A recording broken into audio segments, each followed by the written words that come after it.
Du plus profond de mon cœur, je vous souhaite à toutes et à tous une excellente année 2023. Aujourd'hui, on fait le bilan.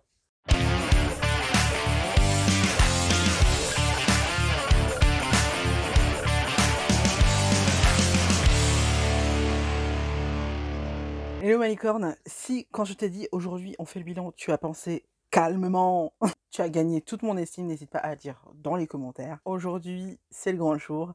Le jour où je vais raconter ce qui s'est passé cette année, le jour où je vais t'expliquer un petit peu pourquoi j'étais absente pendant 2 semaines dernièrement. Voilà, c'est le jour où on va tout mettre à plat, on va discuter, toi et moi. Je vais te raconter un petit peu l'envers du décor de quand tu es influenceuse ou influenceur. Donc voilà, je pense que cette vidéo va être assez longue. Donc ce que je te conseille, c'est je te laisse mettre sur pause et aller te chercher un bon thé, un bon café, un bon chocolat chaud. On va discuter, toi et moi, ensemble. On va se parler de ce qui s'est passé pendant que tu n'étais pas là, que tu regardais pas. Et que je te laissais pas regarder tout surtout. Je vais tout partager avec toi ici sur cette chaîne. Tu le sais, on se dit les choses telles qu'elles sont. Donc je vais pas faire de faux semblants et je vais tout te raconter, je vais être cash avec toi et je vais faire mon bilan. Alors le vrai là, le vrai de vrai, pas celui qu'on garde pour YouTube, mais vraiment mon vrai bilan. Du coup, cette vidéo va se comporter en 2 parties, tu l'imagines bien. Dans la première partie, je vais faire, ma revue de 2022 et dans la deuxième partie, je vais te dire ce que j'attends de 2023, ce que je vais essayer de mettre en place en 2023 pour que les choses se passent le mieux. On va avoir la partie travail, la partie forme, la partie spirituelle, la partie amour et les moments sympathiques, qui sont passés en 2022. Bah, du coup, je te propose de commencer direct et d'aller direct dans le vif du sujet, c'est-à-dire, le taf, comment ça se passe, qu'est-ce qui se passe de mon côté? Pourquoi en ce moment c'est compliqué pour moi? Enfin, ces derniers temps, c'était compliqué pour moi, mais là, ça va beaucoup mieux. Je repars avec vraiment beaucoup d'énergie et tout. Voilà, qu'est-ce qui s'est passé dans mon taf pour que ce soit si compliqué ces derniers temps? Je sais pas si tu te souviens, mais j'avais attaqué l'année 2022 en te disant: «La santé mentale avant tout» et j'avais attaqué l'année en te disant que, à présent, j'allais me concentrer sur, bah, le fait de faire de l'argent. Le fait de monétiser, en fait, mon activité et de gagner de l'argent avec ce que je fais, ce qui est tout à fait normal, hein, dans le sens où je m'investis énormément, pour le travail que je fournis, pour les contenus que vous pouvez voir gratuitement. C'est normal que je cherche à les monétiser. C'est ce côté-là qui a pêché vraiment en 2022. Ça a été ce qui a vraiment été compliqué pour moi en 2022 parce que j'ai cherché à le faire, j'ai cherché à le concrétiser, mais je m'y suis pas forcément bien prise et en plus, bah, c'était très compliqué tout bêtement. C'était très voilà, c'était tendu. Après on sort de 2 ans de covid, ce qui fait que, bah, les marques, elles ont besoin de renflouer leurs caisses. Elles sont assez timides, assez timorées pour faire, appel à des influenceurs, donc c'est très compliqué et avant de rentrer, vraiment dans les détails et tout, ce que j'ai envie de t'expliquer, dans un premier temps, c'est que, être influenceuse grande taille, de mode grande taille, aujourd'hui, c'est extrêmement compliqué. Pourquoi? On a 2 raisons pour ça. La première raison, c'est que, les marques, n'accordent pas forcément de budget à leurs, consommatrices grande taille. Il y a de moins en moins de marques qui consacrent un budget, communication, un budget pub, à leur rayon grande taille, ou en tout cas à leur marque grande taille. Ce qui fait que nous, en fait, on a du mal à vivre de ce qu'on fait. C'est très, très, très compliqué, en fait, d'obtenir des contrats et les contrats sont toujours revus à la baisse parce qu'il y a toujours, une nouvelle influenceuse qui arrive sur le marché qui baisse ses prix et du coup, nous, on doit s'aligner derrière donc petit à petit, le prix, des contrats baisse, baisse, baisse. Donc voilà, sachant que, bah, créer des contenus, ça prend énormément de temps. Toi, par exemple, cette vidéo, tu vas la voir, elle va durer une demi heure, peut-être 3/4 d'heure, grand max. Je vais essayer de faire en sorte qu'elle dure pas plus de 3/4 d'heure, parce que c'est le genre de vidéo qui est longue et je parle beaucoup, où je t'explique plein de trucs, mais c'est le moment que je vais prendre pour prendre mon temps, en fait, et c'est normal. Maintenant, d'habitude, je fais des vidéos de plutôt 20 minutes, autour de 20 minutes. Toi, tu les regardes, ça fait 20 minutes, mais moi, derrière, en fait, il y a 2 jours de travail. Donc du coup, créer des contenus, c'est extrêmement chronophage. À savoir que après les vidéos YouTube, il y a aussi les Reels sur Instagram, les vidéos TikTok, les posts Instagram aussi, mon blog qu'il faut que j'alimente aussi. Enfin, voilà, il y a plein de contenus qu'on doit créer et ça prend énormément de temps en fait, tout ça. Et au bout d'un moment, on n'a pas le temps de tout faire. La deuxième des raisons pour lesquelles, être influenceuse grande taille, c'est de plus en plus compliqué, c'est que, bah, on a un nouveau réseau social qui est arrivé avec le covid, vous le savez, c'est TikTok. TikTok est venu et a rabattu toutes les cartes des réseaux sociaux et aujourd'hui, si vous voulez, les marques de mode veulent plus des influenceuses, qui ont développé leurs réseaux sociaux, d'Instagram et de TikTok. Parce que, bah, la mode, c'est visuel, donc voilà. Et du coup, moi, en fait, vous le savez, j'avais développé YouTube. Parce que non seulement ça me permettait de vous expliquer comment bien s'habiller et les astuces pour bien s'habiller, je peux prendre le temps vraiment de vous parler des vêtements, je peux prendre le temps de vous parler de vos courbes, je peux prendre le temps de tout expliquer, alors que sur TikTok, t'as pas le temps, quoi. C'est vraiment Moi, je fais que de l'inspiration, en fait, sur TikTok. Des fois, je donne des petits conseils, mais ici et là, je peux pas donner vraiment de vraies leçons comme j'aimerais le faire, et comme je le fais, en tout cas, sur YouTube. Mais voilà, ce genre de contenu un peu plus long, un peu plus expliqué, un peu plus vraiment qui rentre dans le vif du sujet, c'est de moins en moins intéressant pour les marques. Les marques veulent de plus en plus des, contenus sur Instagram, sur TikTok. Ça me va parce que, en soi, c'est beaucoup moins de travail que sur YouTube. Mais malheureusement, comme j'ai, vraiment développé YouTube, en fait, c'est pas sur Instagram et sur TikTok que j'ai le plus d'abonnés, le plus de gens qui vont être, à l'écoute de ce que je vais essayer de leur dire. Du coup, je suis très désavantagée par rapport à cette nouvelle façon de voir les choses, parce que sachez que les marques, en général, elles te donnent un petit peu de crédit, sur YouTube ou enfin, surtout toutes les plateformes, elles te donnent du crédit à partir du moment où tu as minimum 10 000 abonnés. J'ai plus de 12 000 abonnés sur, YouTube, donc ça, c'est pas un problème. Mais sur Instagram, j'en ai 3 800, peut-être presque 3 900. Peut-être qu'au moment où vous regarderez cette vidéo, j'en aurai 3 900. Donc, si vous voulez, je suis assez désavantagée, en fait. Et du coup, c'est compliqué pour moi de leur proposer, de faire des vidéos, enfin, de faire des contenus avec moi, dans le sens où, bah, je j'ai pas ce qu'ils recherchent, en fait.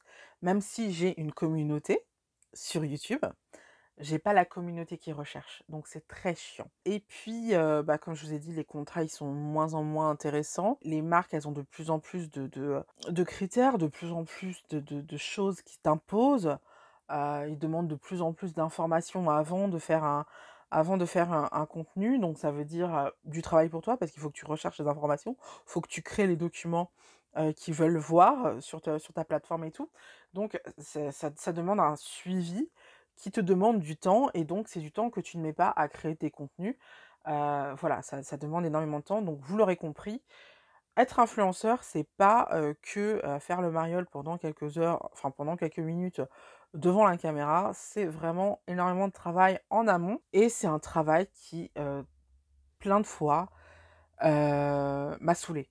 Je vais vous dire les choses honnêtement, ça m'a saoulée, j'en ai eu marre. Pas seulement parce que c'était du travail et qu'il fallait que je bosse, c'est normal, mais parce que tu t'impliques énormément, tu fais énormément de choses, tu travailles énormément, mais tu n'es pas récompensé à ta juste valeur. Moi, en tout cas, à l'heure actuelle, je suis pas récompensée à ma juste valeur. C'est-à-dire que, en termes de revenus, pour être totalement transparente avec vous, je vais même vous donner les chiffres, j'en ai rien à carrer. En termes de revenus bruts, en ce moment, je suis à 100 € par mois grâce aux publicités sur YouTube. Alors, c'est bien, c'est déjà mieux que la plupart des gens qui ont, 12 000 abonnés ou qui, commencent sur YouTube, tout ça.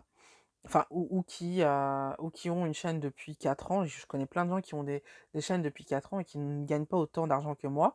Donc c'est bien, mais ça fait pas vivre 100 € par mois. Vous vous rendez bien compte, que c'est vraiment très, très juste. Heureusement, je gagne le RSA pour le moment. Mais c'est une situation qui peut pas durer, dans le sens où, bah, vous le savez, hein, le gouvernement, demande à ce que, les gens qui gagnent le RSA et qui ont une entreprise au bout de 2 ans, et maintenant ça fait plus de 2 ans, qu'au bout de 2 ans, ils gagnent suffisamment d'argent pour ne plus avoir besoin d'eux. Donc c'est une situation qui peut plus durer très, très longtemps. Du coup, cette année, vraiment, je me suis vraiment sentie, oppressée. Je pense que c'est le mot que je peux donner pour, décrire mon année de 2002. Je me suis vraiment sentie sous cloche, enfermée, oppressée, avec la pression de devoir faire du chiffre, mais en même temps, l'incapacité à pouvoir le faire de la manière que tous les influenceurs font enfin, que la plupart des influenceurs font du chiffre, ou en tout cas qu'on croit que les influenceurs font du chiffre. Parce que la réalité, elle est pas vraiment celle-là. J'ai eu aussi, la grande chance de pouvoir échanger avec plein d'influenceurs, enfin plein de créateurs de contenu. Je préfère utiliser le mot créateur de contenu parce que pour moi, les influenceurs, c'est plus les gens de la télé-réalité qui en foutent pas une, qui eux, pour le coup, font 2-3 stories sur leur Instagram et gagnent des millions. Ça aussi, ça a été très compliqué, le côté télé-réalité, voir des gens faire des fortunes en n'en foutant pas une et en plus en arnaquant complètement leur communauté. Ça m'a rendue malade parce que moi qui suis consciencieuse, qui me sort les doigts des fesses, qui fait des contenus, qui essaye d'être créative, qui essaye de proposer vraiment des choses intéressantes, tu vois? Je suis pas le genre de meuf à faire, des contenus, pour des marques auxquelles je crois pas. Même si, on le verra plus tard, j'ai été tentée de le faire.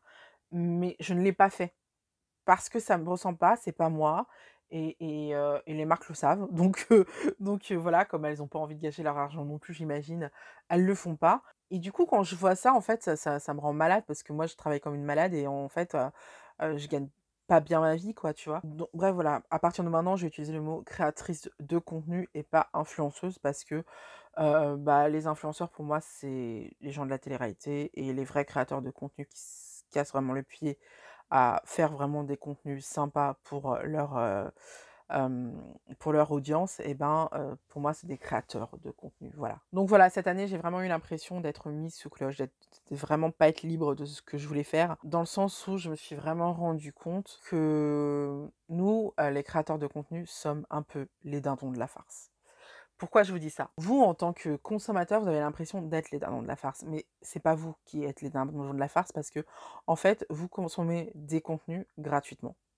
Voilà, ça vous prend du temps, certes, mais concrètement, vous ne payez rien, vous avez toujours votre travail, vous gagnez votre vie d'une manière ou d'une autre et c'est à vous, en fait, de juger à la fin si vous avez envie d'acheter, le produit qui est qui est promu par le créateur de contenu ou pas. Donc vous avez votre libre arbitre, vous avez le choix, vous avez la gratuité. Donc c'est pas vous les dindons de la farce. Les dindons de la farce, c'est nous, qui créons des contenus pour pas cher par rapport aux heures travaillées parce que est-ce que vous vous rendez compte, que je travaille genre tous les jours, des fois jusqu'à 1 heure du matin, je suis payée 100 € par mois. Le rapport taux horaire, je suis dans les choux là et il y a eu 2 grosses claques que j'ai reçues en pleine poire, à partir du mois de septembre. Au mois de septembre, ce qui s'est passé, c'est que, Boohoo a sorti une collection, en collaboration avec Kourtney Kardashian. Je sais pas si vous le savez, mais Kourtney Kardashian, c'est la sœur Kardashian qui, pour moi, se fringue le mieux. J'adore son style. Donc quand j'ai su qu'elle faisait une collaboration avec Boohoo, bon, Boohoo, c'est pas ma marque préférée, mais bon. Et quand j'ai vu qu'en plus, il faisait de la grande taille, je me suis dit: «Cool, c'est génial et tout» et je me suis rendu compte, en fait, qu'il y avait pas mal d'influenceuses, enfin de créatrices de contenu grande taille qui avaient reçu des pièces et pas moi. Et qu'en plus, on m'avait même pas avertie, de la collaboration, en fait. Donc en fait, j'étais même pas dans la boucle. Je n'existais pas et ça m'a vraiment blessée et j'ai vraiment commencé à me remettre en question, par rapport à mon travail et en me disant, merde, j'étais en train enfin, je croyais bêtement, que comme j'avais dépassé les 10 000 abonnés sur YouTube, je commençais à me faire un nom, je commençais à voilà, à faire mon trou. Mais j'ai même pas été avertie de cette grosse collection. En plus, il y avait une soirée de lancement, enfin, ils avaient vraiment fait les choses en grande pompe et je faisais pas partie du truc, quoi. Ça m'a vraiment blessée. Ça m'a vraiment, mis une grosse claque, ça m'a remis à ma place, on va dire, et je me suis dit: «Mais en fait, tout est à refaire, en fait». J'ai rien fait, en fait. Ces 3 dernières années, je pensais avoir, vraiment évolué et tout, mais alors pas du tout, quoi. Ça a été difficile, vraiment, moralement. Je me suis dit: «Bon, bah, c'est pas grave, te démonte pas». J'ai commandé, les pièces de la collection. Je les ai reçues, je vous en ai montré quelques-unes et sur toutes les pièces que j'ai commandées, en fait, il y en a aucune qui allait. Il y en a aucune, je trouvais que la qualité était cool ou que j'avais envie de vraiment porter cette pièce ou autre, j'ai toutes, je me disais: «Ah ouais, c'est voilà, c'est pas». J'avais l'impression de porter du Shein, en fait, et vous le savez, si vous me suivez depuis longtemps, j'ai commandé 2 fois chez Shein. Je ne recommanderai plus jamais. Peut-être qu'il y avait le fait que sur Instagram ou sur, TikTok, je n'ai pas 10 000 abonnés et que c'est pour ça que j'ai pas été sollicitée. Mais il y a aussi et surtout le fait que Bouh, c'est pas pour moi et c'est pas pour ma com. Ça m'a un peu rassurée dans le sens où je me suis dit que, hem, en fait, c'est juste que c'est pas pour nous. Voilà, c'est juste parce que c'est pas une collection qui s'adresse à nous, même si dans le style, c'est plutôt notre style, en fait. Dans la qualité des vêtements, ça va pas s'adresser du tout à nous. Nous, on est des filles qui, heu, préférons la middle range, les marques style H&M, Mango, ASOS aussi. On reste dans la fast fashion. On est sur une fast fashion qui s'adresse vraiment à des femmes d'une trentaine d'années, voilà, et c'est ce qu'on est, en fait. Boo, c'est plus une marque pour les, 18-24 ans, quoi, et donc je me suis rendu compte de ça, ça m'a rassurée et tout. Mais tout de suite après ça, en fait, vous le savez, tous les ans, je fais une vidéo sur l'organisation. Et cette année, j'ai essayé de faire cette même vidéo et je voulais faire une vidéo sur les Happy Planner, avec une nouvelle collection que je trouvais super canon. J'ai proposé un partenariat avec un revendeur de Happy Planner, le revendeur le plus connu, des Happy Planner que vous connaissez sûrement, que je vais pas citer, et ils ont refusé dans le sens où oui, j'ai 10 000 abonnés, mais eux, ils veulent 10 000 abonnés qui soient spécialisés dans les planeurs ou dans Craftbooking. Ce qui est très compliqué en France. En tout cas, en France, il y avait qu'une chaîne qui, réunissait tous ces critères-là. C'était la chaîne De Jolies Choses, mais la créatrice a fermé ses portes parce que, déjà c'est chronophage, elle gagne pas d'argent dessus. Donc moi aussi j'aurais fait la même chose et entre son travail, son vrai travail qui lui permet vraiment de gagner sa vie et ça, bah, je pense que c'est vite vu. Mais bon, j'ai quand même acheté ma commande et tout. J'en avais pour 177 € exactement, sachant que je gagne très peu d'argent, vous le savez, quoi. Donc voilà, c'était vraiment un gros effort de ma part et puis une fois que j'ai fait ma commande, je me suis dit: «Mais attends, avec tout l'argent que tu leur as permis de gagner, c'est quand même fou que tu fasses ta commande. C'est quand même fou que tu sois obligé de payer pour pouvoir parler d'eux et pour pouvoir leur faire gagner de l'argent. C'est quand même aberrant». Du coup, cette idée m'a empêché de dormir toute la nuit. Je me suis dit: «Mais, en fait, combien exactement tu leur as permis de gagner?» Et dans la nuit comme ça, à genre 2-3 heures du matin, j'ai fait le calcul de toutes les vidéos que j'ai des vidéos que j'avais fait sur Happy Planner ces 3 dernières années, sachant que quand tu fais une vidéo sur Happy Planner en France, bah, le premier revendeur qu'on te propose, c'est la marque en question. Donc clairement, ça allait directement dans leur poche à chaque fois. Clairement, à chaque fois que je faisais une vidéo et qu'une d'entre vous a fait une commande, c'est allé directement dans leur poche. Nous, les créateurs de contenu, on a une manière, d'estimer la somme qu'on fait gagner à notre marque. C'est-à-dire qu'on fait les vues de notre vidéo, multiplié par le taux moyen de conversion, multiplié par le panier moyen. Donc j'ai fait le cumul de mes vues ces 3 dernières années, que j'ai multiplié au taux moyen de conversion qui est de 2 en général. C'est le taux vraiment moyen. Je pense qu'on est à beaucoup plus et donc on multiplie au panier moyen et je pense qu'on est autour de 50-60 € et il y en avait pour 32 000 €. Et là, j'ai une prise de conscience, en fait. J'ai une prise de conscience de toutes les marques, dont on vous parle sur YouTube ou autre, qui bénéficient, en fait, du fait qu'on ne fait pas partie de leurs critères, mais qui derrière ont des vidéos avec énormément de vues et qui gagnent énormément d'argent sur notre dos sans payer le moindre centime. Et j'en ai fait part à la marque. Elle m'a répondu que non, en fait, elle allait continuer dans cette optique-là, donc j'ai retourné ma commande. Et puis je me suis interrogée aussi sur toutes ces marques que je vous vends tout le temps, que ce soit H&M, ASOS, ou d'autres. J'ai fait exactement le même calcul. On est sur à peu près les mêmes, sommes et je me suis dit: «Non mais, ça suffit, ça suffit». Et là, je me suis rendu compte vraiment à quel point nous, les influenceurs, petits influenceurs en tout cas, on est les dindons de la farce. Il faut savoir que les petits influenceurs sont les influenceurs, qui ont le meilleur taux de conversion. Tout simplement parce que donc c'est pour ça que je vous dis que je pense qu'on est vraiment au-dessus des 2. Tout simplement parce qu'on a peut-être un plus petit, une plus petite, masse de gens, mais ce sont des gens qui nous suivent vraiment avec énormément de ferveur, avec énormément d'empathie et beaucoup en fait, on a ce contact avec, nos abonnés qui est un vrai contact. Comme on a moins d'abonnés, on peut se permettre de leur répondre personnellement. Moi, vous savez que dans les commentaires, je réponds toujours. Voilà, on a ce rapport un petit peu personnel qui fait que quand je vous dis que, bah, cette marque-là, elle est géniale, vous pouvez y aller les yeux fermés, vous savez que cette marque-là, vous pouvez y aller les yeux fermés. Alors que, bon, bah, les influenceurs les plus connus, vous savez très bien que, ils vous disent: «Vous pouvez y aller les yeux fermés» parce qu'ils ont eu un gros chèque derrière. Donc c'est pour ça qu'on a un fort taux de conversion et du coup, les marques le savent et plutôt que de nous récompenser pour ça, ils nous utilisent. Parce qu'ils savent très bien que nous, on veut développer notre chaîne et que pour développer notre chaîne, il faut qu'on parle de leurs produits. On parle de leurs produits gratuitement.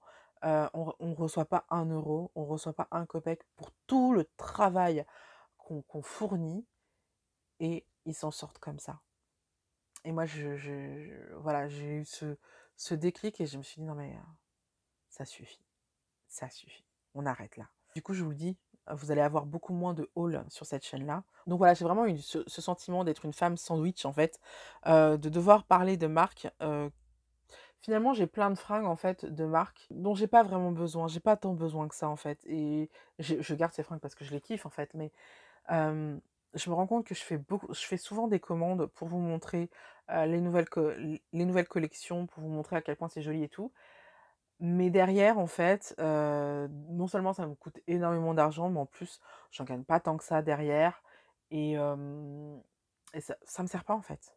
Parce que, même si, j'ai bien développé ma chaîne, en fait, finalement, on voit bien que, même à 12 000 abonnés, en fait, je les ces marques-là ne veulent pas ne communiquent toujours pas à travers moi. Donc, à un moment donné, il faut que ça s'arrête. Du coup, j'ai décidé vraiment de faire moins de hauls, en tout cas moins de hauls que je vais payer moi-même. Les seuls hauls que je vais payer moi-même, ça va être vraiment des hauls que j'ai décidé consciemment dont j'ai vraiment besoin et je vais vous les montrer parce que, bah, je considère que, ça va dans le sens de ma chaîne. Sinon, tous les autres hauls, si la marque ne m'envoie pas les vêtements, je ne le ferai pas. Je vous le dis très clairement, ce sera comme ça à partir de maintenant sur ma chaîne.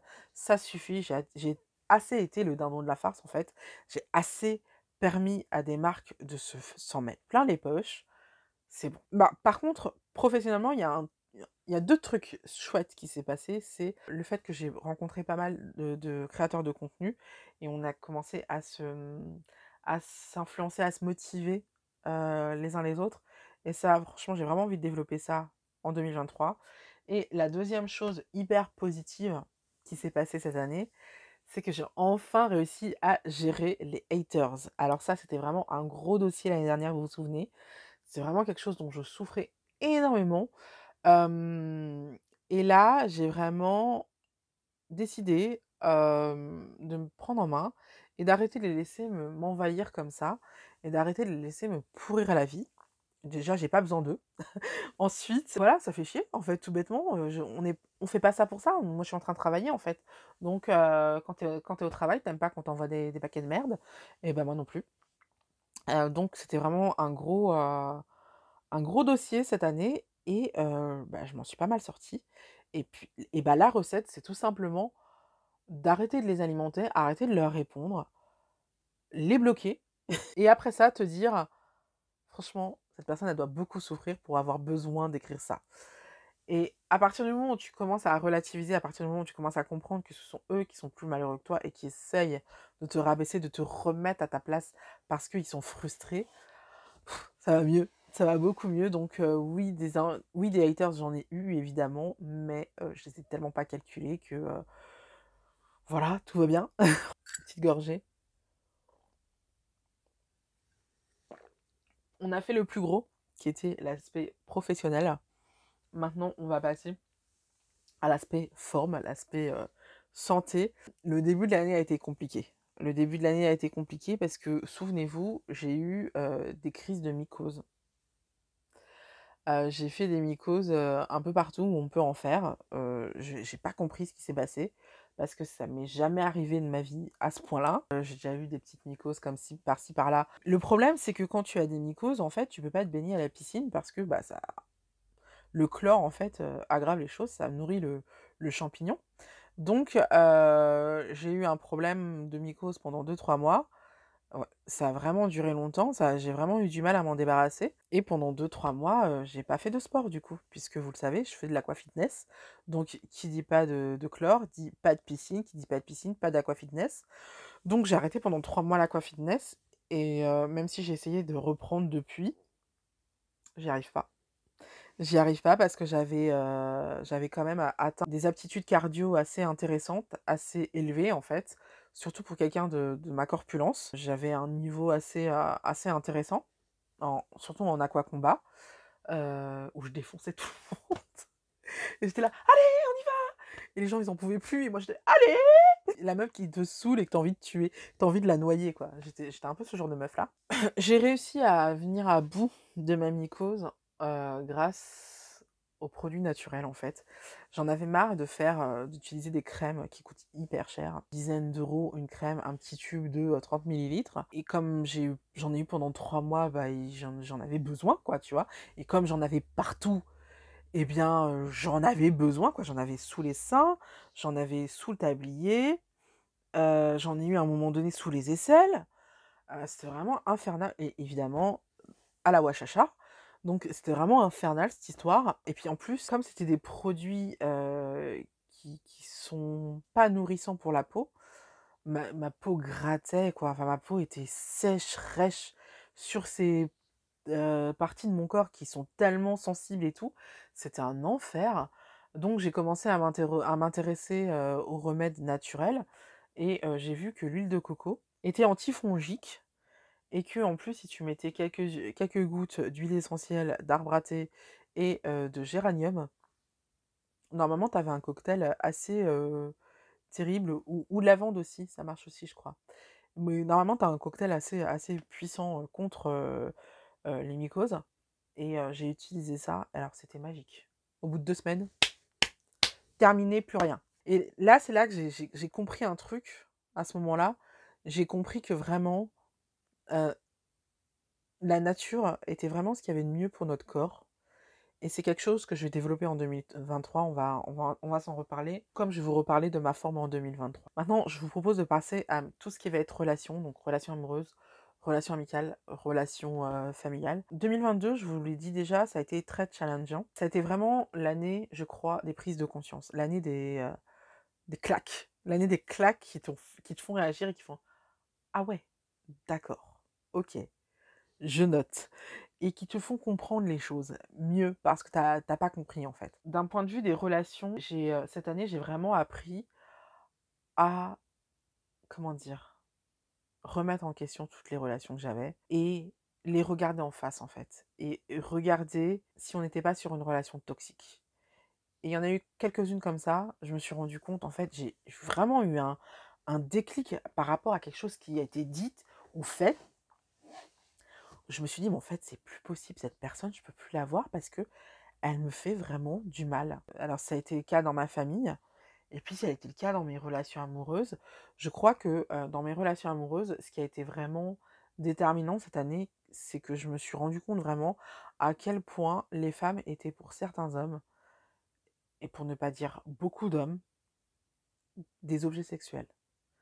À quel point ils avaient tendance à oublier, et notre société leur permettait d'oublier qu'on était de vraies personnes, avec des sentiments, avec des émotions, avec une histoire. Et je me suis rendu compte à quel point il y avait beaucoup trop d'hommes, en fait, qui se permettaient de mettre ça de côté pour se servir de nous, faire leur petite affaire, et reprendre le cours de leur vie en nous disant: «Ah c'est sympa, t'es gentil, hein, tu ah là là, tu vraiment génial», mais en fait, pas assez bien pour moi, quoi. Ça a été déterminant, en fait, dans ma façon de voir, les relations amoureuses hommes-femmes et surtout dans ma façon de voir les relations amants, vous voyez? Remettre en question toutes ces questions-là, tous ces hommes, hem, qui sont super contents de te trouver, pour faire leur petite affaire, mais qui, ne se verraient jamais avoir une relation amoureuse avec toi. Et je crois que cette année, j'ai vraiment compris, en fait, que c'était pas OK, en fait. Je vous disais dans la vidéo sur, Meghan et Harry que, la mort de George Floyd, ça a été pour moi le test de la pilule bleue et la pilule rouge. 2017 et MeToo, ça a été également pour moi le test de la pilule bleue et la pilule rouge avec, le féminisme. Et je me suis rendu compte à quel point le sexisme était hyper présent dans mes relations privées avec les hommes. Il est ultra présent et il était temps, en fait, que je fasse le ménage vraiment, de ces mecs paternalistes ou alors, qui te considèrent comme un objet. Voilà. Soit comme un ornement, quelque chose qui est censé être faire beau, soit comme en plus je suis pas dans les normes, un objet sexuel, en fait. Et j'ai vraiment pris conscience à quel point un homme qui veut avoir des relations charnelles avec toi et ne veut pas se mettre en couple avec toi, à quel point c'est un manque d'estime de toi. À quel point ce mec-là t'apprécie, mais pas à ta juste valeur. Il t'apprécie, mais pas au point où tu devrais, quand je dis tu, c'est moi, hein, où je devrais en fait accepter d'avoir une relation avec cette personne. Je sais pas si vous voyez ce que je veux dire, mais en fait, faire du sexe, c'est pareil, hein, d'accord? Ça peut avoir de graves conséquences. Tu le fais pas avec quelqu'un qui t'aime bien. C'est aussi simple que ça. Et vraiment, ça a été, vraiment une grosse prise de conscience et à chaque fois, en fait, que je me suis dit: «Oh allez, celui-là, je l'aime bien quand même», ce mec-là a toujours dit exactement ce qu'il fallait ou a toujours fait exactement ce qu'il fallait pour me remettre les idées en place et me dire: «Voilà, il faut non, non, non, non, pas cette personne-là. Cette personne-là ne mérite pas que tu passes la nuit avec». En tout cas, moi, cette année, j'ai appris vraiment à me choisir. C'était vraiment l'année, où je me suis choisie vraiment, hein. Vous allez le voir, au niveau des, nouvelles résolutions, je me suis vraiment clairement choisie. J'ai vraiment, pris conscience de plein d'erreurs que je faisais au niveau de mes relations affectives, que ce soit mes relations amicales, mes relations amoureuses, mes relations, familiales. J'ai pris la décision vraiment de mettre le holà, vraiment de me choisir, arrêter d'être sympa, arrêter de subir, quelque chose que j'ai pas à subir quoi, quelque chose dont je suis victime. J'ai également pris conscience, peut-être que je vous ferai une vidéo, dites-le moi en commentaire si vous voulez que je vous fasse une vidéo vraiment sur le fait de prendre conscience quand on a été victime, d'agressions sexuelles. Parce que je me suis rendu compte que j'étais victime d'agressions sexuelles et le fait de comprendre aussi qu'on a été victime de violences de la part d'un proche. J'ai vraiment pris conscience de ça et j'ai vraiment appris à mettre un mot sur, le visage de ces personnes-là et à décrire comme des agresseurs, parce que ce sont des agresseurs. Là, je suis vraiment dans la période où je suis en rejet par rapport à ces personnes-là et je pense que ça ne changera pas tant que ces personnes ne se seront pas vraiment excusées, n'auront pas vraiment compris la gravité des faits. Même s'il y a une personne en particulier, on me demande d'être magnanime et d'être généreuse. Non, non, non, c'est terminé. Voilà. On a vu l'aspect matériel, on a vu l'aspect physique, on a vu l'aspect émotionnel, on va voir l'aspect spirituel. Cette année, évidemment, comme il y a eu énormément de prise de conscience, j'ai énormément grandi en tant que sorcière. Je vous montre mon livre des ombres de cette année. Il est énorme. J'en suis extrêmement fière parce que ça veut dire que j'ai appris beaucoup de choses. Je me suis vraiment éclatée à faire de jolies présentations. Il est vraiment, on dirait un livre, franchement. J'ai ma BFF qui me disait, qu'elle avait hâte que je sorte un livre parce que, la maquette sera nickel, sera canon. Mais, j'essaie de vous montrer des trucs pas trop privés, pour que vous puissiez apprécier, voilà ce que j'ai fait cette année. Mais voilà, je me suis vraiment fait plaisir au niveau de la décoration.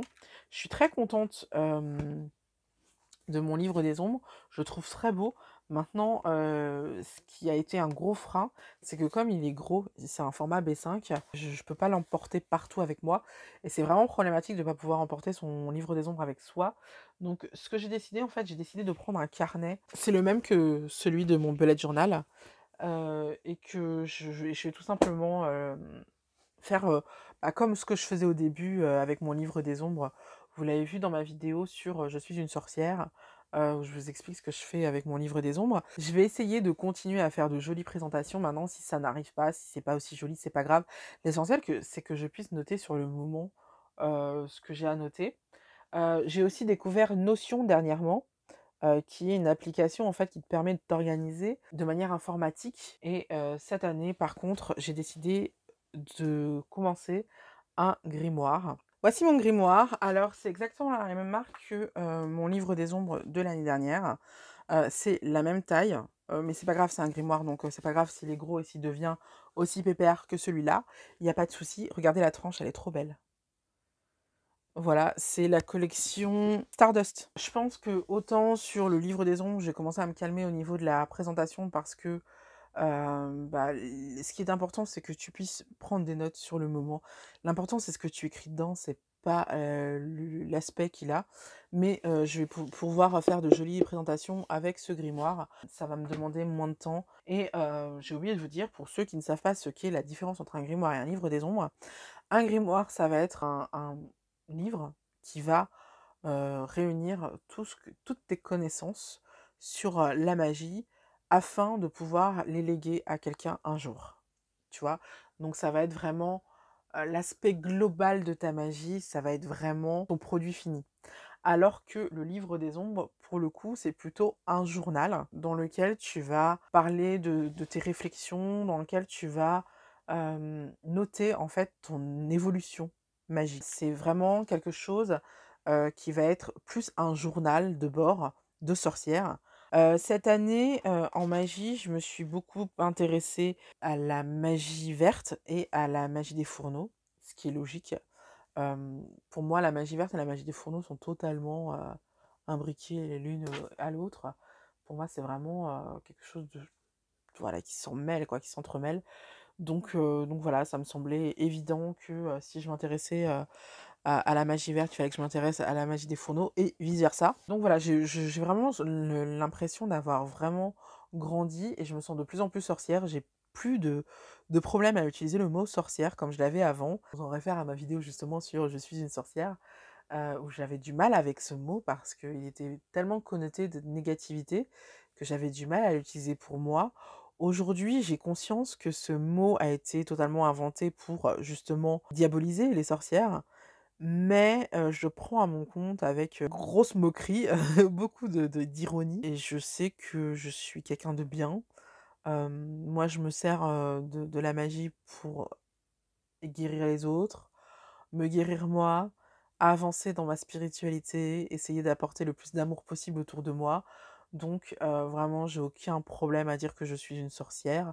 J'ajouterais même pas blanche derrière, parce que j'ai mes défauts, des fois je peux être en colère, même si j'essaye de pas pratiquer la magie dans ces moments-là, au contraire. De toute façon, je pense que quand tu es en colère, tu tellement noyé dans tes émotions que tu même pas envie, en fait, parce que la magie, ça demande vraiment de mettre en place plein de trucs, de conscientiser plein de choses et tout. Tu peux pas quand tu émotionnellement pris, c'est pas possible. Donc voilà, j'ai vraiment eu l'impression d'avoir grandi cette année. Ces derniers temps, depuis le mois de novembre, je me suis un petit peu, j'ai pris un petit peu de recul par rapport à la magie. Il faut dire que au mois d'octobre, c'est vraiment le mois, la saison des sorcières qui est à son paroxysme. Ça se termine par Samhain, qui est, le jour de l'an des sorcières et c'est une période extrêmement chargée spirituellement, mais aussi énergétiquement.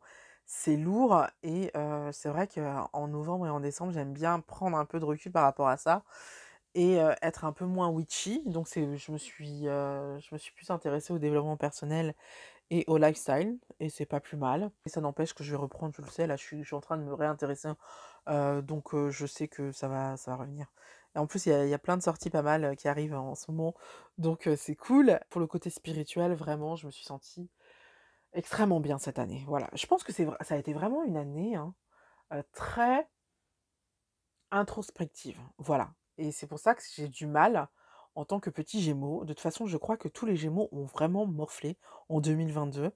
Tous les Gémeaux que je connais, ont vraiment morflé. Donc, si vous êtes Gémeaux et que vous n'avez pas morflé, dites-le moi dans les commentaires. Mais si vous êtes Gémeaux et que vous avez morflé, dites-le aussi parce que comme ça, on se sentira moins seul. Mais je crois que ça a été vraiment une année très challengeante pour le Gémeaux qui est un signe, qui n'est pas dans l'introspection normalement, qui n'est pas très, très, très intérieur, qui est plutôt extraverti, qui est plutôt dans la connexion avec les autres. Mais là, il a fallu qu'on prenne conscience de pas mal de choses et c'est cool. Au niveau des moments forts cette année, j'ai eu pas mal de moments forts super intéressants. J'ai eu le premier moment fort, ça a été, le week-end couture avec ma maman, qu'on a fait chez Audrey. Je vous mets le lien de sa chaîne YouTube, dans la description. Si ça vous dit, de faire, des week-ends couture, il y en a pour tous les niveaux, pour tous les styles, tout ça. Moi, c'est pas tant le côté couture qui a été intéressant. Moi, c'est les rencontres que j'ai faites, qui m'ont beaucoup touchée. C'était génial, franchement. Ça m'a permis de prendre de l'air. Je crois que j'avais énormément besoin de ça cette année et j'y retourne, du 15 au 20 mars. Donc si vous, ça vous intéresse de prendre, une place pour le 15 au 20 mars et que vous avez envie de faire de la couture avec des filles sympas et tout, n'hésitez pas à aller voir Audrey. Je vous mets encore une fois le lien dans la barre d'infos. Plus nombreux on sera, mieux ce sera. Je sais pas s'il reste des places, mais voilà, au cas où il en resterait, je vous le dis. Deuxième moment qui a été fort, pour moi, ça a été, mes vacances au Lavandou. J'étais pas partie en vacances depuis 3 ans et j'étais pas partie en vacances sans mes parents depuis c'est la Corse, je crois? Non, non, j'ai dû partir ailleurs, mais j'étais pas partie à la mer en tout cas, sans mes parents depuis, 2014. Donc ça m'a fait énormément de bien. J'ai vraiment, rechargé les batteries à ce moment-là. J'ai passé de bons moments, de beaux moments. Ça a été super intéressant parce que j'ai suscité pas mal de regards à ce moment-là et ça m'a rappelé en fait, oui, j'ai mis beaucoup de distance avec les haters, mais il n'empêche que ce qu'ils te disent, ça rentre quelque part, tu vois. Et le fait de partir au Lavandou et de voir tous les regards masculins qui traînaient un petit peu et qui me matouillaient quand même, ça m'a rappelé que je plais quand même pas mal, même encore aujourd'hui avec tous les kilos en trop que j'ai. Et ça m'a fait du bien. Et ça m'a fait du bien au point que je me suis réinscrite sur les réseaux sociaux, sur les applications de rencontres. Mais ça n'a pas duré longtemps parce que, enfin, ça n'a pas duré longtemps. J'y suis toujours si vous voulez, mais j'y vais rarement parce que je pense que le simple fait en fait de choisir quelqu'un sur un catalogue, de faire une période d'essai en allant le voir, tout ça, c'est pas pour moi, c'est plus pour moi. Plus que jamais, en fait, j'ai besoin de connexion avec les gens, j'ai besoin de vraies rencontres, j'ai besoin d'avoir un échange, d'avoir voilà, quelque chose qui se passe, quoi. Donc les rencontres comme ça sur les applications, ça me saoule. Mais voilà, ces vacances ont été vraiment super intéressantes pour moi pour me rappeler que ça va. Il y a eu la naissance des grumeaux aussi qui a été, une belle rencontre. Ma meilleure amie a enfin accouché de ses petits jumeaux et bah, je les ai rencontrés, un peu avant Samhain, donc c'était chouette. Ils avaient 3 mois à ce moment-là. Ils en ont déjà 6. On a mis beaucoup de temps à se rencontrer parce que, bah, elle est maman de jumeaux et c'est compliqué de trouver le temps, d'aller sur Paris alors qu'elle est pas sur Paris. Du coup, on a mis un peu de temps à se rencontrer, mais et et non, pas juste à se rencontrer, mais à rencontrer elle et les bébés. Et ça a été une très belle rencontre et ils sont magnifiques et je suis trop fière d'elle parce qu'elle gère de manière ouf. En fait, maintenant ils sont 5 à la maison, ils étaient 3, ils sont passés à 5 comme ça et ça va être folklorique. Ça l'est déjà d'ailleurs et je suis contente pour elle et c'est chouette, c'est vraiment ouf. Et enfin, le dernier moment qui a été très inspirant pour moi, ça a été le dîner de Noël qu'a organisé Hapsatoussi, l'animatrice télé. Hapsatoussi, c'est quelqu'un que je connaissais à travers Cœur Vista, mon ancien magazine que j'avais créé et que je dirigeais. Je l'avais interviewée et puis on s'était revus après. Et je continue à la suivre évidemment et à l'encourager de mon coin, à mon niveau. Et cette année, elle a décidé de poser un dîner de Noël où en fait elle invitait ses followers et pour qu'on échange et tout. Et ça a été vraiment une super soirée finalement. J'ai rencontré plein de gens super. Je sais pas si on se reverra, mais en tout cas, ça a été super inspirant pour moi parce que ça m'a redonné espoir. J'ai tourné 3 fois cette vidéo et la raison pour laquelle je la retourne, c'est que, en fait, les 2 premières fois, j'étais trop négative et du coup, avec ce dîner, en fait, ça m'a reboosté. En fait, à la base, je voulais arrêter YouTube et cette vidéo, je devais vous annoncer que j'arrête YouTube. C'était l'idée. Mais j'aime trop ce que je fais et je vous aime trop vous et on va continuer les choses, mais différemment. Mais du coup, voilà, ce dîner a été super en rencontre et en voilà et en circulation d'énergie positive. Donc il a fait ce qu'il devait faire, c'est-à-dire, nous motiver, nous inspirer.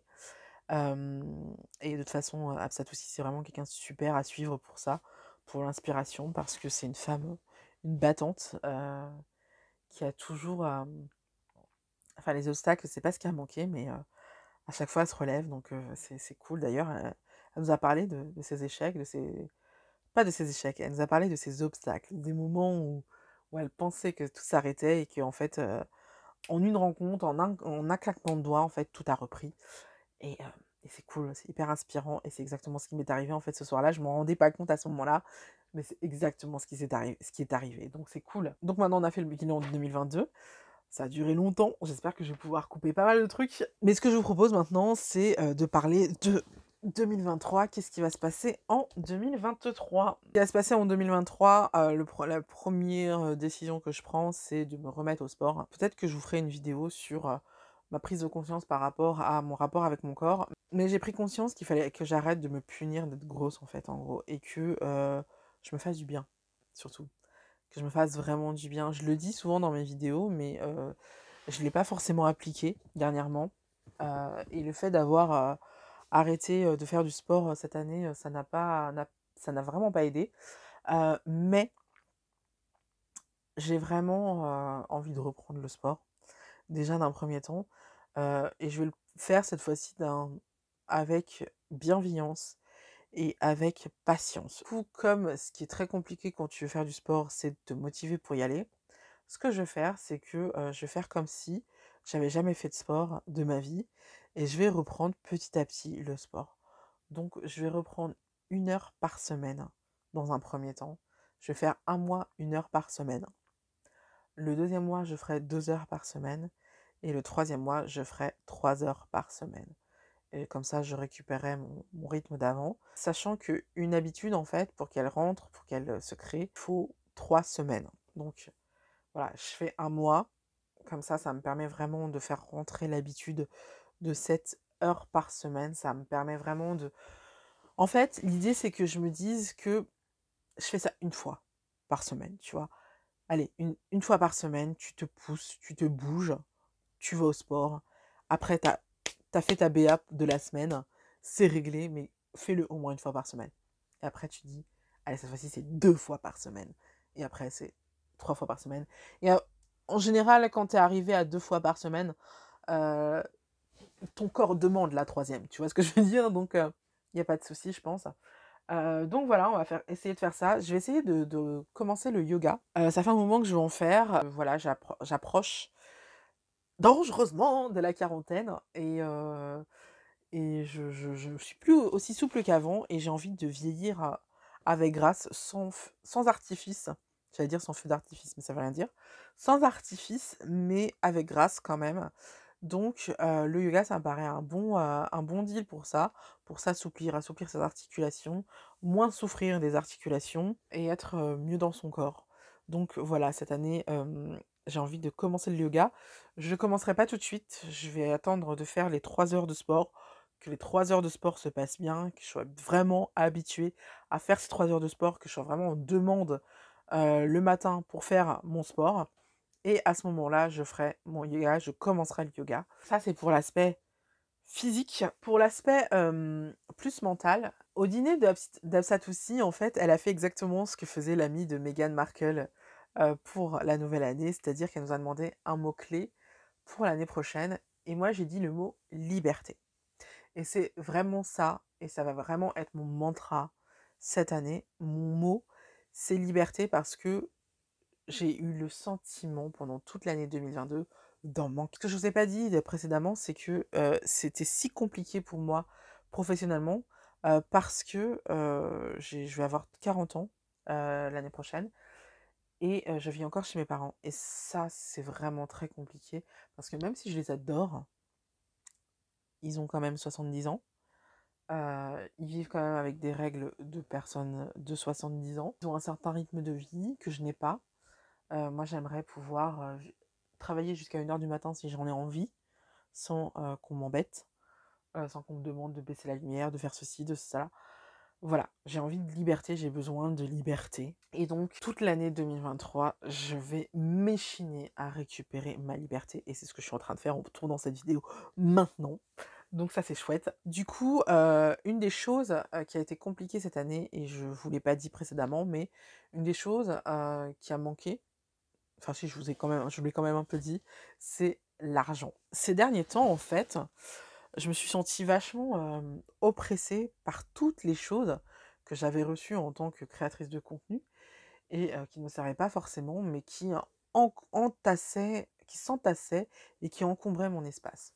Donc ce que j'ai fait, c'est que j'ai fait un rangement drastique et que je vais tout mettre sur Vinted. Je vais essayer de le mettre pas trop cher pour que ça parte vite. Mais je vais pas non plus les brader parce qu'à un moment donné, ça va. Faut pas se moquer des gens non plus. Mais voilà, je vais essayer de tout vendre sur Vinted. Donc n'hésitez pas à aller voir sur Vinted, à vous abonner parce que je sais pas si je l'aurais fait d'ici là, parce que j'ai quand même pas mal de choses à faire cette semaine. Mais n'hésitez pas à vous abonner en tout cas sur mon Vinted pour être averti dès qu'il y a de nouvelles sorties. Je vous invite très sincèrement à ne pas chercher à, comment dire, commercier, non, comment on appelle ça? Négocier les prix que je mets parce que comme je suis quelqu'un d'honnête, je vais pas mettre les trucs très chers. Et clairement, je sais que comme je fais une vidéo YouTube, va y avoir plein de gens qui vont s'abonner, va y avoir plein de gens qui vont être sur le coup. Donc, bah, en fait, si vous perdez du temps à négocier, vous allez juste rater la vente. Donc, je vous invite vraiment pas à faire ça. Mais en tout cas, il y a beaucoup de livres que j'ai reçus cette année que je vais vendre. Les fringues, je sais pas encore. Pour le moment, ça me saoule en fait de faire un tri Vinted, surtout que sur Vinted, les meufs, elles sont chiantes au niveau de la vente des fringues. Ça me gonfle, j'en ai marre. Au moins sur les livres, voilà, il y a pas de, il y a moins de blabla, tu vois. Donc je sais pas si je vais vendre mes fringues, mais en tout cas les livres, je vais les vendre, c'est clair. Euh, et donc, tout ça pour vous dire que j'ai décidé de beaucoup moins acheter de choses. Tous ces petits achats caprices que j'ai l'habitude de faire, je vais arrêter de les faire. J'ai pris conscience d'une chose, en fait, c'est que oui, je manque d'argent, oui, j'ai besoin d'argent, mais en fait, la réalité, c'est que de l'argent, même si j'en gagne pas beaucoup, j'en gagne quand même. Et que après, je dois faire attention à ce que je dépense. Et ça va être vraiment quelque chose qui va ressortir sur la chaîne cette année. Ça va être: dépensez pas votre argent n'importe comment. Réfléchissez à comment vous dépensez votre argent. Surtout ces temps-ci, on est dans une période de crise. Pour tout le monde, c'est compliqué en fait de pouvoir vivre. Et donc, moi, j'ai plus envie de voir mon argent gaspillé bêtement, de perdre de l'argent par pur caprice. Voilà. Donc, je vais plus réfléchir à ma façon de dépenser de l'argent. Je vais plus suivre mes dépenses. Je vais aussi me faire des enveloppes pour économiser de l'argent un maximum, pour tous les projets que je peux avoir. Et une manière pour moi d'économiser énormément d'argent, c'est de faire les choses moi-même. Donc j'ai commencé avec la couture, vous le savez, que je partage avec vous. Et il y a un autre point de dépense qui est énorme dans mon budget, c'est tout ce qui va être cosmétique. Vous savez que j'aime aussi énormément ça, même si je le partage moins sur la chaîne, parce que je crois que vous n'êtes pas très chaude, mais j'adore ça. Comme je vous l'ai dit dernièrement, où j'ai commencé à me soigner de manière naturelle et je trouve que ça marche beaucoup mieux pour les petits bobos, j'entends, pour les petits bobos, parce qu'effectivement, si vous avez une tumeur au cerveau, bah clairement, ça va pas, enfin voilà, vous avez besoin de soins. Mais pour tout ce qui va être petit bobo, petit truc, je vais plus me tourner vers tout ce qui est naturel. Et bah avec les cosmétiques, ça va être pareil. Et j'ai décidé vraiment de faire mes cosmétiques moi-même à partir de maintenant. Le goal, l'objectif de cette année, ça va être de créer ma routine beauté de A à Z avec des produits naturels. Donc ça va être compliqué. Ça va être notamment compliqué pour tout ce qui va être mon shampoing en fait. Parce que j'ai des dermites séborréiques. Je vais sûrement aborder le sujet dans une vidéo prochaine parce que bah, vraiment l'objectif c'est vraiment d'essayer de me débarrasser de ma dermite. J'ai une routine qui existe qui s'appelle As I Am pour les cuirs chevelus secs et irrités. Elle est géniale, mais il y a un ingrédient dedans qui n'est plus vendu en Europe et qui est interdit en Europe. Donc j'ai réussi à acheter quelques produits dernièrement. Je ne sais pas quand je pourrais en acheter de nouveau. Donc il faut absolument que je trouve une recette qui me débarrasse de mes dermites et que je n'ai plus à faire ce genre de commande qui, entre nous, coûte un bras. Donc c'est pas plus mal que ce soit interdit et que ça m'oblige à faire mes propres routines, tout ça. Donc on va voir ça sur la chaîne également. Sur la chaîne, on va également beaucoup parler de consommation également, comment faire des économies, comment investir son argent. Parce que même si on gagne très peu, on peut investir son argent, notamment dans sa façon de voir la mode, par exemple, dans sa façon d'acheter. Ça fait longtemps que je n'ai pas fait de vidéos de ce genre. Je vais recommencer à les faire parce que je pense que c'est d'autant plus important maintenant qu'on est en pleine crise. Donc moins gaspiller notre argent, plus investir notre argent. Et puis comme le mot-clé de cette année, ça va être gagner en liberté, il va falloir que je m'affranchisse des règles des influenceurs. Et il va falloir que j'arrête d'être une influenceuse et que je sois plus une créatrice de contenu. Qu'est-ce que j'entends par là? En tant qu'influenceuse, vous n'êtes pas mon client. Mon client, c'est les marques. Or, les marques, je suis pas du tout d'accord avec elles. Je suis en colère contre elles. Enfin, en colère, c'est pas le mot, mais voilà, je suis un peu en rébellion contre elles. Donc, j'ai pas envie de dépendre de ces marques-là. Et en plus, c'est pas ces marques-là qui vont me soutenir. Ceux qui me soutiennent, c'est vous. Ceux qui me suivent, c'est vous. Donc, qu'est-ce qu'on va faire? J'ai mis énormément de temps à me lancer à créer des contenus payants. Dans le sens où moi j'avais plutôt envie de faire payer les marques et de ne pas vous faire payer vous, parce que je sais que les femmes rondes, en général, n'ont pas beaucoup de moyens.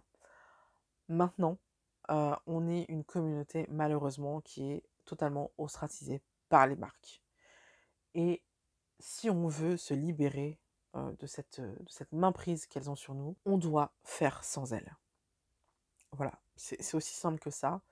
Et même si j'avais beaucoup de scrupules à proposer des contenus payants parce que bah, je voulais pas vous demander de l'argent tout bêtement, à un moment donné, ceux qui consomment mes vidéos, c'est vous. Et moi, je travaille pour vous. Je travaille pour vous proposer du contenu. Donc, c'est pas aberrant de vous proposer des contenus payants. Je vais continuer à faire des contenus gratuits, comme sur cette chaîne. Mais je vais aussi surtout créer une chaîne privée qui sera là en février, dès le début février, elle sera là et vous commencerez à avoir vos premiers contenus payants. Ce sera pas cher pour s'abonner à cette chaîne privée, ce sera 10 €, c'est vraiment pas cher. Je connais énormément de chaînes qui prennent beaucoup plus. Moi, je suis à 10 € parce que je sais que vous n'avez pas un gros budget et ça va être franchement super génial parce que ça va être une chaîne sur laquelle je vais pouvoir développer et je vais pouvoir aborder des sujets que j'ai pas le droit d'aborder sur YouTube. Parler de sexe, par exemple. Je vais pouvoir vous proposer tout un dossier sur une leçon que j'ai envie de vous donner. Par exemple, le premier dossier auquel je pense et que j'ai envie de faire, ça va être le dossier sur la morphologie, comment s'habiller en fonction de sa morphologie. Ça va être hyper intéressant dans le sens où vous allez pouvoir apprendre à voir quand un vêtement vous va, rien qu'en voyant comment il est fait. Parce que vous connaissez votre corps. Et ça, c'est franchement, vous n'avez pas idée à quel point ça va changer votre vie. Je sais qu'en plus, comme il y a de moins en moins de magasins physiques, vous avez de plus en plus besoin de conseils. Et ben, c'est là que ça va se passer. C'est là que je vais vous donner tout mon savoir sur la mode, mais pas que. On va parler de sexe, comme je vous l'ai dit. J'ai aussi envie de faire, une fois de temps en temps, comme ça, de faire un club de lecture. Donc, c'est-à-dire, à un moment donné, quand j'ai envie de faire une pause entre deux grosses leçons, je vais vous faire un club de lecture, c'est-à-dire on va choisir un livre, je vais choisir un livre et je vais vous proposer toutes les semaines qu'on se retrouve et qu'on en discute, qu'on parle de ce qu'on a vu. Éventuellement, je sais pas comment on va le faire, est-ce qu'on va le faire sous forme de vidéo ou est-ce qu'on va pas le faire sous forme de live? Je pense que c'est mieux de faire un live. On verra comment on fera. Mais en tout cas, ça va être hyper intéressant. Je suis hyper excitée à l'idée de faire cette chaîne privée. Je sais pas pourquoi je me suis retenue comme ça. Je crois que j'avais aussi peur de réussir. La peur de la réussite, c'est aussi un sujet que je pourrais aborder éventuellement avec vous un de ces jours. Mais voilà, ça va être génial. Et donc, je vais commencer à faire des contenus payants. À chaque fois que je vais finir une leçon, j'enlèverai la leçon de la chaîne privée et la leçon ne sera plus disponible qu'en formation, c'est-à-dire que vous aurez tout le dossier et vous pourrez acheter tout le dossier, mais ce sera plus cher que si vous avez l'abonnement pour la chaîne privée, je vous préviens. Tout simplement parce que ça va me permettre de rentabiliser la création de ce contenu, la création de plein de choses. Et qui dit contenu payant dit que sur YouTube, je vais recommencer à faire des contenus que j'ai vraiment envie de faire, en fait. Je vous avoue que cette dernière année, j'ai beaucoup fait des contenus en me demandant ce qui vous plairait. Du coup, je pense que ces contenus n'ont pas été très intéressants. Et en plus, bizarrement, les contenus où je me suis dit, je m'en fous, j'ai envie de parler de ça, je le fais, ça a été des contenus hyper suivis. Donc j'ai commencé à faire mes vidéos comme j'ai envie de les faire. Vous aurez la chaîne privée dans laquelle vous aurez vraiment des contenus très body positive, très mode, tout ça, tout ça. Mais sur la chaîne YouTube, on va commencer à élargir, on va commencer à aborder tous les sujets dont je vous ai parlé précédemment. Je vais notamment également beaucoup plus parler, un peu plus parler de sorcellerie. Je vais vous faire rentrer dans mon mood. Si vous, ça vous intéresse pas, vous n'êtes pas obligé de regarder, il n'y a pas de souci. C'est pas pour vous vampiriser et faire en sorte que vous devenez une sorcière. Non, pas du tout. C'est parce que j'ai envie de partager. J'ai envie de partager ce que je sais, ce que j'ai appris. Et donc, voilà, il y aura un petit peu plus de vidéos sur la sorcellerie. Et puis surtout, le podcast. Je sais pas quand il arrivera, mais sachez que je travaille sur un podcast. Je sais déjà qui je vais inviter. Je sais déjà quel est le concept. J'en parlerai quand il sera là. Mais je suis hyper excitée pour ce podcast. Et en fait, ce podcast va me permettre de rencontrer des gens et de rencontrer des gens qui vont me nourrir, qui vont m'influencer, me donner toute leur motivation, toute leur énergie. Et ça va être super intéressant de partager ça avec vous. Donc voilà, vous l'aurez compris, j'attaque cette année avec beaucoup d'excitation, je pense. Franchement, l'année 2022, ça a été très compliqué. Et dès qu'elle a été finie, j'ai senti un grand soulagement. Donc j'espère que c'est pas que dans ma tête. Et j'espère que c'est vraiment que les énergies se libèrent. Cette année, on est en année 7. C'est aussi une année personnelle 7 pour moi. Donc c'est plutôt positif, sachant que le 7, c'est mon chiffre porte-bonheur. Donc je suis très contente. Voilà, et j'ai très hâte. Et donc, bah, je vais vous laisser sur ça, non? Hein? Du coup, la semaine prochaine, ce que je vous propose, c'est qu'on se retrouve pour que je vous montre tous mes coups de cœur witchy de l'année dernière, 2022. Ça a été une super année de sortie de livres. Donc, je vais vous présenter tous les livres qui m'ont fait capoter au niveau sorcellerie, astrologie, cartomancie, tout ça. Ça va être super intéressant. Donc, surtout, n'hésitez pas. Et vous allez peut-être apprendre des trucs. Donc, en attendant, je vous fais plein de gros bisous. Bye.